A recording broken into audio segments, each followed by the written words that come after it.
Hi sir, வணக்கம். வணக்கம், சொல்லுங்க சார், யார் எங்கேருந்து பேசுறீங்க? உங்க பேரு? கோயம்புத்தூர்ல இருந்துங்க. கோயம்புத்தூர்ல இருந்து. சார் பேர் சொல்லலாமா? எப்படி சார் இருக்கீங்க? நல்லா இருக்குங்க மேடம். நீங்க?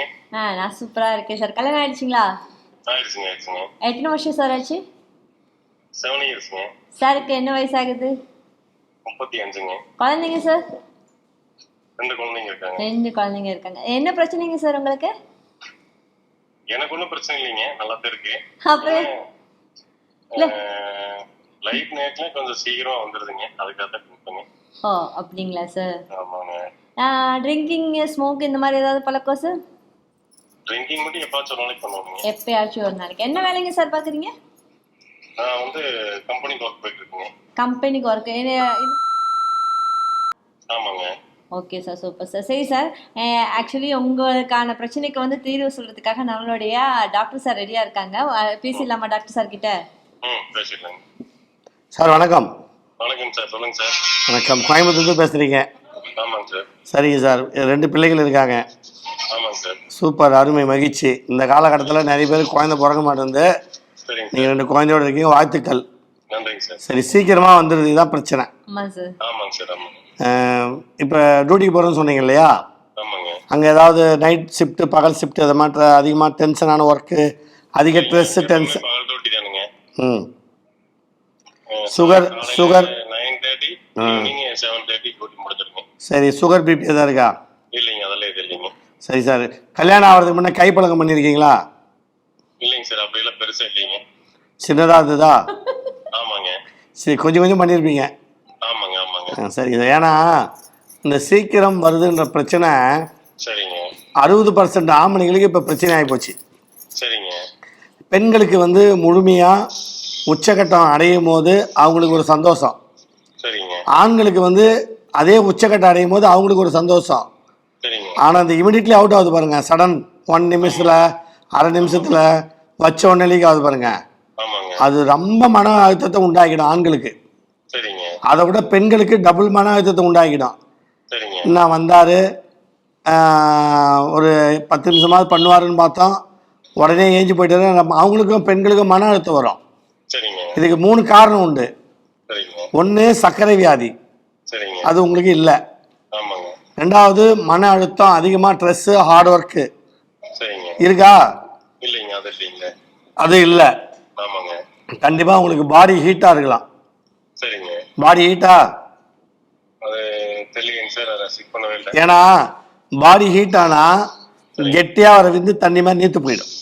சரிங்க. உங்களுக்கு விந்து கெட்டியாக வருதா நீத்து போய் வருதா? பார்க்கலீங்களே. அப்படி எடுத்து செவுத்துல அடிச்சு பார்த்தீங்கன்னா தெரியும். செவுத்துலீங்களா? சார், எங்கேயாவது அது விந்து எடுத்து அடிச்சிங்கன்னா கெட்டியாக இருக்குதா தண்ணியாக இருக்கா தெரிஞ்சிடும். செதறி போச்சு. நீங்கள் சார், விந்தை கையில் பிடிச்சி தான் சார் லேபுக்கே கொடுக்குறாங்க, லேபுக்கு செக் பண்ணுறதுக்கு. சரிங்க. விந்து வந்து மனைவிட நீங்கள் விடும்போதே உங்களுக்கே தெரியும், ஒன்று திக்கா போதா தண்ணியாக போதான்னு. சரிங்க. அது ஏன் சொல்கிறேன்னா, உடம்பு ஹீட்டான குளிர்ச்சியான பொருள் சாப்பிட்டு விந்து கெட்டிப்படுத்தினா லேட்டாக கிடைக்கும் விந்து டைமிங். என்ன பண்ணுறதுங்க? சோத்துக்கத்தா சோறு இருக்குது இல்லை, ஆமாங்க, கத்தாழைன்னு சொல்கிறோமே, 48 நாட்களுக்கு நல்லா அதை தோலை சீவி தண்ணியில் நல்லா அலசி டெய்லி காலைல வெறும் வயிற்றுல ஒரு கைப்பிடி அளவு சாப்பிடுவாங்க. ஓரித தாமரை நீர்மூழ்கி விதை கேள்விப்பட்டுக்கிறீங்களா? ஓரிதை நீர்மூழ்கி விதை, இதெல்லாம் வந்து நீங்கள் வந்து அமுக்கர கிழங்கு, நிலப்பனை கிழங்கு, பூமி சக்கரை கிழங்கு, கருடங்கிழங்கு, கோரைக்கிழங்கு, பூனைக்காளி விதை, இது மாதிரி நிறைய மூலிகை இருக்குது. இதெல்லாம் முடிஞ்சா கிடைச்சா நீங்கள் வாங்கி செஞ்சு சாப்பிடுங்க. அப்படி இல்லைன்னு வச்சிங்களேன், என்னுடைய கீழே இருக்கிற நம்பருக்கு அட்ரஸ் அனுப்புங்க, நான் உங்களுக்கு கொரியர் அனுப்புகிறேன். ஒரே ஒரு மாத்திரை போட்டால் போதும். அன்றைக்கி ஃபுல்லாக ஃபஸ்ட் நைட்டு தான், ஒரு நைட்டுக்கு 2 வாட்டி செய்யலாம். உங்களுக்கு பர்மனெண்ட்டாக அந்த சீக்கிரம் வர பிரச்சனை சரியாயிடும். லேகியம், கேப்சூலு, ஆயிலெலாம் தருவேன். ஒரே ஒரு மண்டலம் சாப்பிட்டா போதும், மறுபடியும் உங்கள் லைஃப்பில் சீக்கிரம் வர பிரச்சனை வரவே வராது. அந்த அளவுக்கு உங்களுக்கு உடம்பு வலிமையாயிடும். ஆனால் சர்க்கரை இல்லை, உங்களுக்கு மன அழுத்தம் இல்லை அப்படின்னா கண்டிப்பாக உடம்பு ஹீட்டாக தான் இருக்கும். ஹீட் ஆனால் சீக்கிரம் வந்துடும். சரிங்க. இப்போ வெண்ணெய் இருக்குதுல்ல, வெண்ணெய் ஆமாங்க. அதை நெருப்பு பக்கத்தில் வச்சா என்ன ஆகும்? உருகிடும். அதே தான், விந்து கெட்டியாக உள்ள விந்து தண்ணி மாதிரி ஆச்சுன்னா உடனே வந்துடும். அப்போ அந்த கெட்டியாகிற விந்து கெட்டியாக வந்துச்சுன்னா லேட்டாக வரும், தண்ணி ஆச்சுன்னா சீக்கிரம் வந்துடும். அதனால் தயவு செய்து நீங்கள் உடம்ப குளிர்ச்சியாக வச்சு பாருங்கள். அப்படி முடியலன்னா நான் அனுப்புகிற மருந்தை சாப்பிட்டு பாருங்கள், லைஃப்பில் சந்தோஷமாக இருப்பீங்க. Thank you sir. Thank you so much sir. Sir வந்து பேசினாரு, இந்த மாதிரி அவருக்கு வந்து என்ன ப்ராப்ளம்ஸ் இருக்குங்கிறத கிளியராக சொன்னார். எல்லாருமே வந்து தெரிஞ்சுப்பீங்கன்னு நினைக்கிறேன். ஸோ வந்து நிறைய பேருக்கு இப்போ வந்து இந்த மாதிரி ப்ராப்ளம் இருக்குது. என்ன ஆச்சு அப்படின்னா, இவருக்கு கல்யாணம் ஆகி 2 குழந்தைங்க ஆனதுக்கப்புறம் இந்த மாதிரி பிரச்சனை இருக்குது. சில பேருக்கு ஃபர்ஸ்ட் நைட்லேயே இந்த மாதிரி ப்ராப்ளம் இருக்குது சார்.